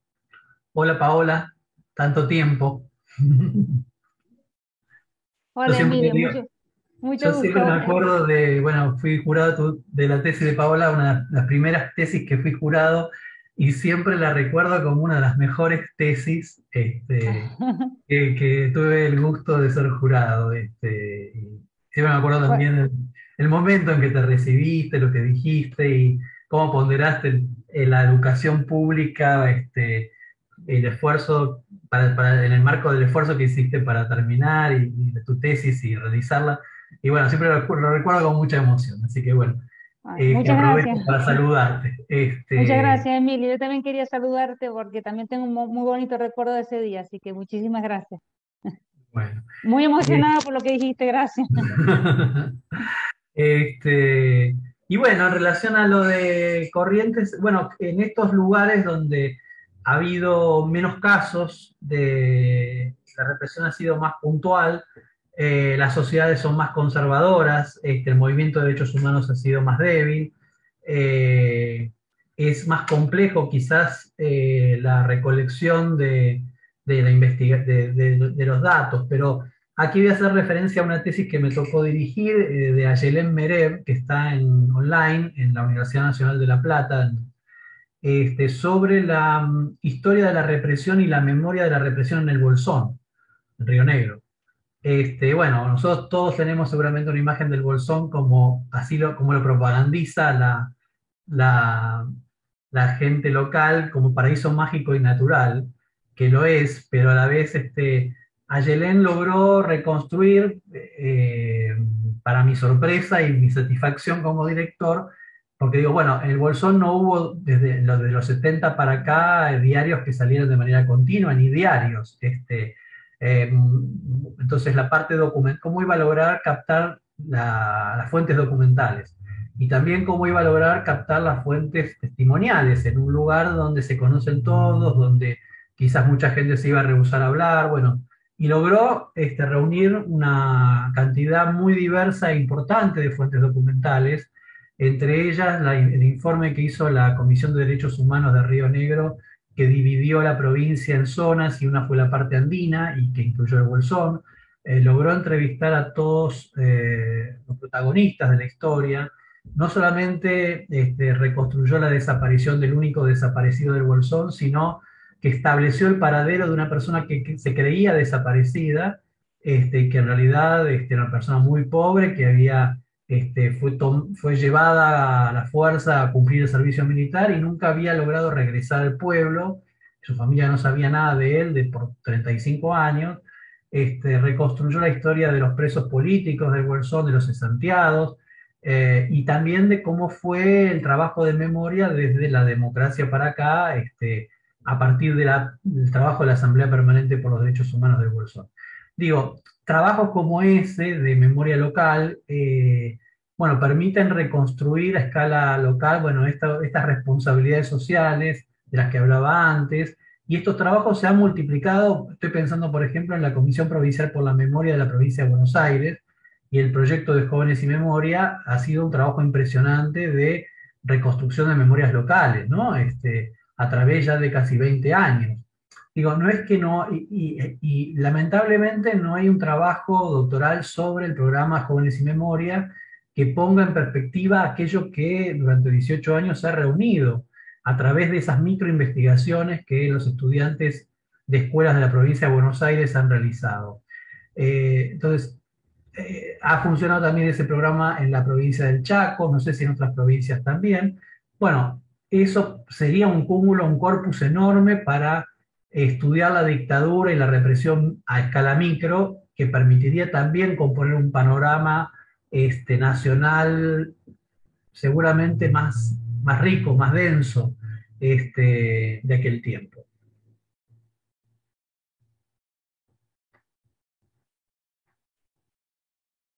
No. Bueno, no sé si hay alguna otra pregunta, comentario, Emilio. Quería preguntarle a bueno, dale, Mercedes. Una cosita en línea de lo que venimos charlando. La pregunta, sí, en concreto, en función de lo que se viene comentando en relación al uso de la categoría genocidio, que ha sido una categoría que ha sido tomada de alguna manera por el movimiento de derechos humanos, porque tiene un impacto político importante el uso de esa noción. Y por otra parte, bueno, en los juicios no ha tenido tanto impacto, a mi entender, en la medida en que las personas juzgadas y condenadas no han sido condenadas por el delito de genocidio, sino que han sido condenadas por el resto de los delitos, y las condenas que han utilizado la noción de genocidio lo han usado para caracterizar el contexto. Han dicho, estos delitos se cometieron en el contexto de un genocidio. Entonces, bueno, para el campo jurídico, a mi entender, quizás me equivoco, no soy una estudiosa del tema, no habría tenido tanto impacto, pero entonces yo me pregunto, ¿cuál es el impacto del uso de la noción en el campo académico? Y bueno, en la medida que vos nos decís que no es una categoría útil o válida para pensar el proceso histórico, lo que sucede en Argentina, ¿cuáles son las cuestiones que oscurece o que limita el uso de la perspectiva de genocidio desde el campo de la historia reciente o para las ciencias sociales en general? Digamos, ¿cuáles son las dificultades? ¿Sí? Y me pregunto si tiene que ver también con la dimensión de lo que pasó, o sea, si ese número de 12.000 personas no es, digamos, si tiene que ver con lo numérico, con cuánta cantidad de personas resultaron víctimas, o cuáles son las dificultades del uso de la noción. Bueno, a ver, por un lado está la definición que habla de grupos definidos por grupos étnicos, religiosos, nacionales, excluye a los políticos. Eso sabemos fue un resultado de una negociación política para establecer la categoría. Bueno, alguien puede discutir esa construcción y decir, bueno, faltan los grupos políticos, grupos sociales, grupos que faltan, están excluidos de la definición. Esa es una discusión jurídica en la cual yo no quiero intervenir. Lo que sí me parece es que aquí hay un uso de la definición existente. Bueno, Daniel Feuerstein cuestiona esa definición por la ausencia de grupos políticos, pero luego la usa, adapta, lo que hace es adaptar el caso argentino para que sea contemplado en la definición existente, y plantea que las víctimas fueron parte de un grupo nacional. Eso para mí es un disparate, digamos. El grupo nacional se define por, digamos, la existencia de una colectividad nacional minoritaria al interior de un colectivo nacional mayoritario. Por ejemplo, la comunidad boliviana en la Argentina. Entonces, es un grupo nacional minoritario dentro de la nación argentina. Ni la comunidad boliviana, ni la comunidad chilena, ni la comunidad judía fueron víctimas de la dictadura argentina. Fueron bolivianos, chilenos o personas de origen judío que por sus militancias o compromisos sociales o por ser opositores a la dictadura fueron desaparecidos. Pero en ningún caso existió algo así como el Grupo Nacional Argentino que luchaba por instalar otro tipo de relaciones sociales. Eso es una voltereta, digamos, que no tiene nada que ver con la definición de grupo nacional. Y la asimilación que él propone de la dictadura argentina con el nazismo para mí es totalmente disparatada. Es decir, las Fuerzas Armadas, sus integrantes podían ser antisemitas, pero no tuvieron ningún tipo de vocación de destruir a la comunidad judía, ni mucho menos. Al contrario, se preocuparon por cultivar buenas relaciones. Bueno, la tesis de Manuel Kant muestra cómo fue un periodo de florecimiento de la comunidad judía, el de la dictadura, y que las víctimas lo fueron por sus compromisos políticos. Los Tarnopolsky fueron víctimas de la ESMA porque Sergio Tarnopolsky era militante montonero, era ayudante de Chamorro, que se ve que no tenía mucho problema para que un judío fuera su ayudante, y bueno, era quien le pasaba a Rodolfo Walsh de información sobre lo que ocurría en la ESMA. Por eso Walsh, en los cables de la agencia de noticias clandestina, informa bastante de la ESMA como centro clandestino. Porque Sergio Tarnopolsky también trató de poner una bomba en la ESMA y fue desaparecido, y en represalia fue asesinada a su familia por esa razón, no porque eran judíos. Entonces, con esto no estoy diciendo que estuviera bien, digamos, estoy diciendo de que la razón fue una razón política de combate a la subversión armada, y no el antisemitismo de Chamorro, que, bueno, probablemente lo era, no viene al caso. Entonces, la noción de genocidio, a mi juicio, encubre, y la noción de grupo nacional, encubre de nuevo la identidad política de las víctimas, las razones por las cuales fueron victimizados, y presenta una imagen totalmente tergiversada de lo que fue la Argentina. A mi juicio, Feinstein hace lo mismo con el Holocausto. Él propone que los judíos europeos expresaban una autonomía, relaciones de autonomía, y que por eso fueron exterminados por los nazis. Y, digamos, la mayoría de los judíos europeos eran ajenos a cualquier intento de agencia autónoma respecto de la vida política, y solamente una minoría intervino en los partidos socialistas o comunistas de Europa Oriental, y en realidad la condición judía era una condición que era biológica, es decir, no había forma de salirse de la condición judía, porque era una condición sanguínea. Es decir, usted es judío, dice un nazi, porque tiene un abuelo judío, dos abuelos judíos, un abuelo judío, y yo no me puedo decir, mire, yo no tengo nada que ver con la comunidad judía, no soy religioso, no practico el sábado, no practico las fiestas, no tuve escolaridad judía, no sé hebreo, no me importa lo que pase con Israel. No importa para el nazi. Usted es judío porque tiene sangre judía, es una cuestión ineludible. Por eso en la llamada conferencia de Wannsee, en enero del 42, hay una discusión sobre qué hacer con los casos mixtos. Los casos donde la persona era hijo de una persona judía y una persona aria. Porque si se la mataba, se perdía sangre aria, pero si se la dejaba viva, pervivía la sangre judía. Entonces, en esa conferencia se decide que, bueno, si tiene tantos abuelos judíos, va a ser judío, se extermina; si tiene tanta proporción de sangre aria, no. Se lo aísla, se le priva de una cantidad de derechos. Por ejemplo, no podían ir a los búnkers, a los refugios cuando había bombardeos, estaban privados de escuchar la radio, de hacer una cantidad de cosas, esos judíos, esos mixtos.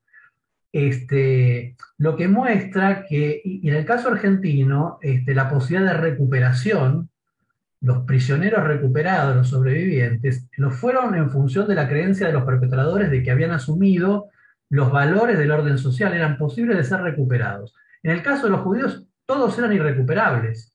No podía haber un judío recuperable. Por eso las mujeres, los niños, al principio llegaban los viejos, los que no podían ser usados en el proceso de exterminio como piezas que colaboraran con el exterminio, eran asesinados de inmediato. Y los nazis, los que quedaron vivos, lo fueron porque no los pudieron matar, porque tuvieron que escaparse de los campos, porque llegaba el ejército rojo o llegaban los aliados del otro lado y tenían que abandonar los campos, pero hasta último momento buscaron matarlos. En el caso argentino no. Si uno se fija, la gran proporción de sobrevivientes que fueron liberados en el año 79, cuando la dictadura estaba muy lejos de haber terminado, no se avisoraba ningún tipo de proceso de democratización, ni había mucho menos ningún ejército presionando la dictadura militar. Es decir, entonces uno ve que el sobreviviente del caso argentino no tiene que ver, en ese sentido, con los sobrevivientes de la Shoah. Entonces, hay una cantidad de cuestiones que diferencian un proceso de otro, así como la proporción de sobrevivientes.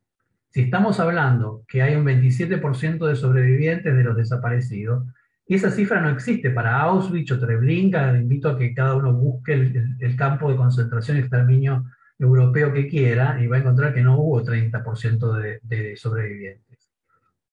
Entonces, estamos hablando de procesos diferentes, de un exterminio de carácter político, algunos lo pueden llamar politicidio, no sé, que estuvo determinado por la identidad política de las víctimas, que era una identidad posible de ser modificada. La identidad judía no. Se era judío y bueno, no había, podía ser rico o pobre, judío de izquierda o de derecha. Ahí hay una pregunta: obstáculos que se le presentaron al comenzar la investigación. ¿Cuál investigación? Voy a ver el chat. Sobre los desaparecidos. Bueno, a ver, yo creo que uno de los obstáculos es el tema del acceso a el acceso a los archivos, digamos, no poder saber el número de sobrevivientes, es decir, son obstáculos que dificultan poder decir, yo tengo el número de sobrevivientes que Ramón Torres Molina, en un artículo que se llama 25 años de la CONADEP, que está en página 12, publicado en 2009, señala que el Archivo Nacional de la Memoria reúne, hay 2.700 sobrevivientes, pero de 2009 para acá no ha habido, y tampoco lo era, ese artículo, información pública sobre los sobrevivientes. Entonces, estamos hablando de, y la información sobre desaparecidos registrados es de 2015 la que está publicada. Y todo el tiempo se habla de la cantidad de casos que hay y no están denunciados, y se habla de, sin embargo, los nuevos casos que emergen en los juicios. Sin embargo, entre 2009 y 2005 la cantidad de desaparecidos no cambió, registrados, ¿no? Momento álgido de juicios. Entonces digo, creo que la dificultad más importante es este acceso a los archivos, y después una dificultad de complejidad, ¿no? Abordar estos temas. Hay sentidos comunes que sostienen el movimiento de derechos humanos con el cual uno tiene empatía, participa de sus metas, digamos. Sin embargo, hay cuestiones con las cuales uno no, que forman parte de las consignas del movimiento de derechos humanos, de ciertas ideas, el número, la caracterización de lo que pasó, que, bueno, tornan compleja la intervención académica, digamos. Una intervención académica que, sin renunciar al compromiso con el movimiento de derechos humanos y sus metas, tenga la autonomía suficiente para poder pronunciarse sobre lo que considera que pueden ser. Hay una carta muy elocuente de Yehuda Bauer, que fue director del Museo de la Yad Vashem, el Museo de la Shoah en Jerusalén, que discute la afirmación de un sobreviviente sobre el tema del jabón, de que los nazis hacían jabón con los cuerpos de los judíos. Y Yehuda Bauer le contesta a ese sobreviviente que no fue así, que en realidad lo que se considera que eso fue un rumor esparcido por los propios nazis, que los polacos antisemitas repetían cuando se encontraban con los judíos yendo a los campos, pero que bueno, que su deber era discutir con una cosa que había sido un rumor que también habían instalado los ingleses respecto de los alemanes en la Primera Guerra, que los alemanes usaron contra los judíos en la Segunda. Bueno, y él dice, bueno, mi deber es como académico intervenir, y más allá de lo que crea este señor sobreviviente, que yo respeto, ofrezco mi perspectiva como académico. Y al negar esa aseveración, ese testimonio, no estoy dándole de pasto a la fiera, sino al contrario, digamos, esparcir o cristalizar nociones que no son reales, son las que le dan argumento a los negacionistas. Porque son solamente, son muy difíciles de sostener, o son imposibles de sostener más con un criterio de autoridad o desde el dolor. Entonces, bueno, me pareció que esa es una senda que como académicos vale la pena transitar. De lo contrario, podemos decir, bueno, a mí me interesa digamos, defiendo la causa como militante, me sumo al colectivo de derechos humanos con el cual tenga más afinidad, y no hay problema, y es un camino igualmente legítimo. Pero bueno, si uno decide hacer investigación sobre estos temas, manteniendo un compromiso con esas metas, con ese movimiento, con esa causa, bueno, también, a mi juicio, debe mantener un compromiso con la autonomía intelectual. Dice, bueno, estas cosas yo creo que fueron así. Y eso es complejo, no es fácil, no es fácil, ¿no? Eso también es un desafío. Emilio, tenés una pregunta de Laura Rodríguez.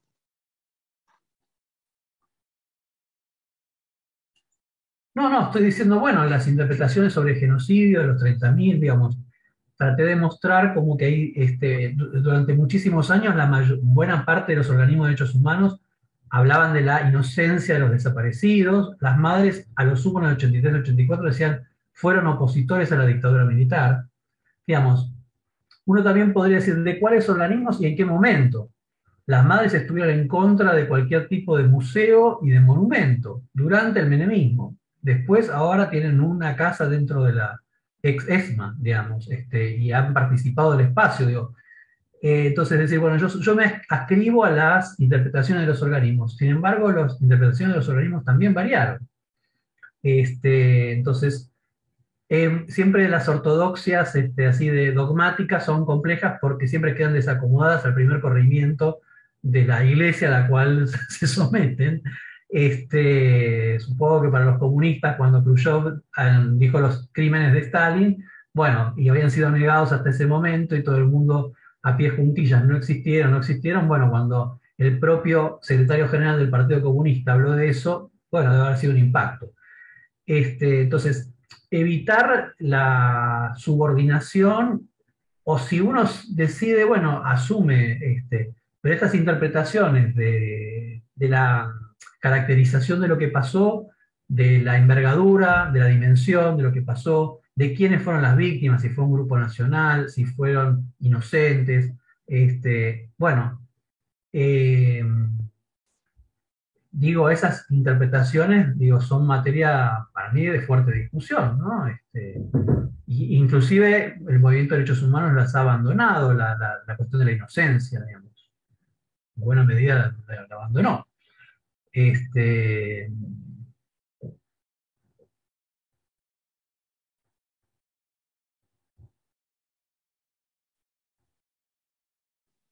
Bueno, no tenemos más preguntas por aquí, y, y no sé, la verdad que ya llevamos 2 horas, Emilio, una jornada bien intensa, súper motivadora y muy, digamos, inquietante en el sentido de esta preocupación por el conocimiento y de las preguntas sobre digamos, el tema de lo que sabemos y de lo que inmediatamente produce ese conocimiento con nuevos interrogantes, ¿no? Entonces, esa dialéctica que señalaste, y sobre la base, diríamos, de las certezas que tenemos y de poner en duda también lo que creemos, ¿no?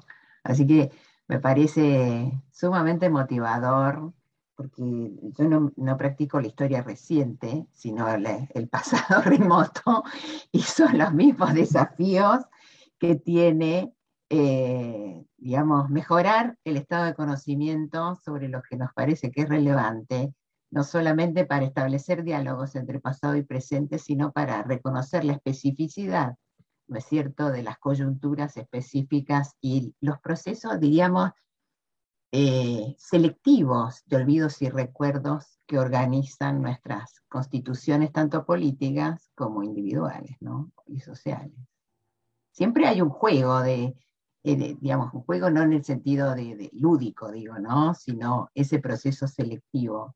Y el otro día, porque justamente había terminado un trabajo sobre la repatriación de los restos, viste, de San Martín y después de Rosas durante el periodo de Menem, ¿no? Y cuando Menem, lo primero que hace, una de las cuestiones que primero hace como presidente, es activar el proceso de repatriación de los restos de Rosas, cuando está en discusión, los indultos, ¿no? Y eso, digamos, aprueba los indultos y demás, y se produce la repatriación de los restos. ¿Qué expresión inaugura el discurso de Menem? Una frase de José Hernández del siglo XIX que dice: saber olvidar es también recordar, ¿no? Entonces es increíble porque está, diríamos, ese juego entre recuerdo y olvido es el que en definitiva termina siendo una alquimia, siempre selectiva, nunca, digamos, que va de suyo, sino que siempre es selectiva. Así que bueno, súper interesante.